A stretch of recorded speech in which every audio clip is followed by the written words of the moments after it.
giving you useful and practical tips to help you make more money selling travel.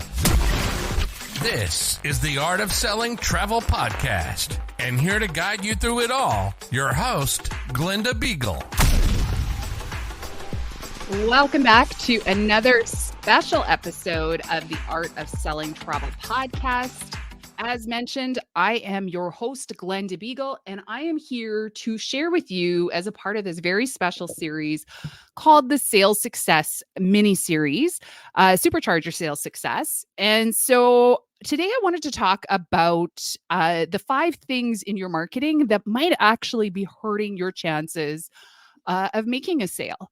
And so with that, we need to talk about what are you doing in your marketing? First and foremost, is it in alignment with what it is that you want to sell? Is it who you want to sell to? Or is it just this wide open series of doing TikTok dances and Insta Reels and things like that? Or is it very specific to what it is that you want to sell? When we look at marketing, sales and marketing go together like peanut butter and jelly. They make the best sandwich, but individually, they still stand alone. But of course, they work better when they work together. But here's the deal. When you're not looking at your marketing for the outcome of creating sales, it's like putting together mustard and, well, I don't like mustard, so mustard on anything is awful. But, like mustard and jam, I don't see that as being a good combination. Maybe for some people it works, but I'm going to say as a whole, it probably doesn't. So here's the 5 things that really and truly I think are the biggest mistakes. One is the alignment, as we kind of just talked about. Are you having marketing that's going to lead to that client? Or are you just putting up those random things? Or are you doing what everybody else is doing because you think it's working for them without actually knowing what their actual outcome is? What is their KPIs, those key performance indicators, or the return on their investment? Like, what is it that they're getting back? Are they getting what you think they're getting, or are they just getting really popular? Here's something marketing people won't tell you. Popular does not mean profitable. Just because you have a reel that goes viral does not mean it brought you in a single penny. Okay, I'm in Canada. We don't have pennies anymore. Doesn't mean it even brought you in a single nickel. But that you kind of get my point here. It's not about being popular. It is about creating profit in your travel business. And if you are just doing a series of tactics without a full-fledged strategy, and that strategy being one that's going to lead you to a sales goal, a sales outcome, being productive, it's all for nothing. Well, actually, it's not for nothing. It's for a really big waste of your resources, whether we're talking about your time or your money. Every interaction that you put out, whether that's your email marketing, whether that's your social medias, whether it's consumer events, when you do a consumer event with a supplier, make sure you are the star, not the supplier. I see that one an awful lot too. That's, I guess we're going to call that a bonus one. Make sure you're the star in what you're doing. But at the same time, you're not the hero. You're only the guide. You want to make sure that you are showcasing your brand over the supplier, but with the outcome of helping the client. Are you treating your marketing as talking to everybody, or are you treating it as though you're talking to somebody specific? The best analogy I can give for that one is talking at a cocktail party. If you're just having a conversation, maybe there's 2 of you or 3 of you in the conversation, you're going to talk to just that 1 or 2 people that's right in front of you. You guys are going to be interacting. You're going to be having a good time, having lots of fun, start to become what they call the life of the party. Well, if somebody across the room is kind of bored with their conversation, or the person is making it all about them and talking about things that have nothing to do with them, and they look over, they're like, ooh, those ones are having a good time. What are they talking about? Ooh, that looks like fun. They're going to start to lean in. I call it the cocktail party effect. You want to make sure that you are talking very specifically in your marketing to that very specific client Who is that client? Well, it's the person you want to sell to. If you are trying to have a conversation with everybody in the room at a cocktail party, I'm going to tell you, nobody hears you. Best example I have of that, I was a speaker at Travel Marketplace in Toronto back in, I don't know, what year are we in? 23. So it must have been 21. I went in the fall of 21 to speak there. And I was having this conversation at a cocktail party. And I was explaining this theory to a couple of advisors. And then I had somebody actually come and join the conversation. She goes, "No, it's not like that." And so I kind of chuckled to myself a little. And I said to her, I said, "Well, I just have a question for you." And she goes, "What's that?" I said, "What brought you over to join our conversation?" And she's like, "Well, you guys just look like you were having so much fun." And like, I overheard a little bit. I wasn't meaning to eavesdrop, but I overheard a little bit and I just wanted to join the conversation. I said, "And you just proved my theory." Because when you are so engaged in who it is that you're talking to, other people, you're not excluding them. You're just starting with a smaller circle to begin with and then letting it ripple out and ripple out and ripple it out. And as those people start to overhear you, start to eavesdrop, they start to go, "Oh, I think that's pretty cool." And by the time I was done that conversation, everybody was roaring with laughter because they're like, "Oh my goodness, it totally works." So next time you're trying to put out some marketing, trying to come up with something, think about the cocktail party. Who would you talk to? The other thing is, if you're at the cocktail party, you're not going to go immediately into the pitch. Oh my heavens, I can't tell you how much you need to ditch the pitch. I heard this one a number of years ago at a training for marketing. And the guy said, you got to ditch the elevator pitch. And there's two reasons. Nobody wants to be pitched to, and elevators are boring.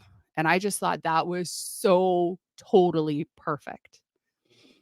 The next thing I see a lot taking place is that all of the marketing is about them. In fact, I got a couple of emails earlier today, and all of them started with I.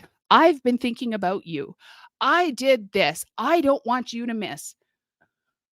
Well, there's so many other ways to do it, because when you start something with an I, you've already made it about you.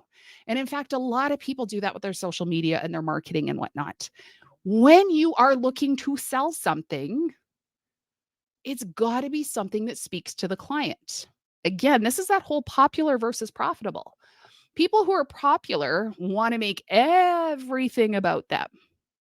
They will say, share my reels to your followers, share my this to your people, because they want their own gratifications of going viral and things like that. Instead, always make it about your clients. And maybe that post that you're going to put up is going to be dreaming of the amazing things my clients are going to get to do, instead of saying, I'm dreaming, or I'm exploring, or I'm checking this out for you. Get rid of that I at the beginning. Sales is about the client. It's not about you. And so often we try to make it about ourselves. Kind of in that same vein, another one I see a lot is the desperation. I can tell when travel advisors are not making money because they get very desperate, very demanding, you need to book with me. I saw it a lot with like the MLMs. Not that I'm not referring to travel MLMs specifically. I'm talking about like in the makeup, in the home goods, in the scrapbooking supplies, whatever it is. I just need to get this many more hostesses this month. I just need to get this many more. I just need to recruit this many more because I'm going to get this prize. I'm going to get this reward. So you want me to give you my hard-earned money for something I may or may not need strictly so you get something? No, I'm sorry. No. It's not about you. It goes back to it. I want you to look at everything in your marketing. Would you buy from that person if it wasn't you? Would you buy from them with that energy? Would you buy from them with that lack of consistency or with that, just that energy? It's unpleasant. And then finally, do you tell them what to do? Now, I'm not saying do you tell them where to go and how to get there? No, it's more like, do you tell them where to go next? Do you ask them if they're ready to book? And actually, it's not even if they're ready to book. Is there any reason why we can't go ahead and get payment put on that today? You want to have a direct call to action. If it's in your marketing, get them to book a consultation, get them to take the next step, get them to opt in. It's not hard to get people to opt in. Heck, if you want more information about being a part of my world, make sure you head on over to Facebook groups. I've got one on there. It's Travel Agent Objections is the URL, or it's also called Sticky Sales Scenarios for Travel Advisors. It's a really, really good group. We're going to talk about all the objections that people have. I'm not really pitching you. I'm just telling you where you go to work with me next. A more direct pitch might be, I've got a fabulous program coming up very shortly, Curious to Booked, where I'm going to help travel advisors to work through all of those objections, find ways to be able to work through a non-negotiable sales process with their clients so that they can close more sales with ease and make their clients feel better while they're doing it. Now, if you want to know more about that, head on over to artofsellingtravel.com/waitlist to get on the wait list for that, because there's some really kick butt. We will go kick butt bonus option that is going to be coming only for those that are on the wait list. But here's the deal. Asking them to take action is just having a deeper conversation with those people at the cocktail party that are already saying, oh my goodness, we totally have to get together after.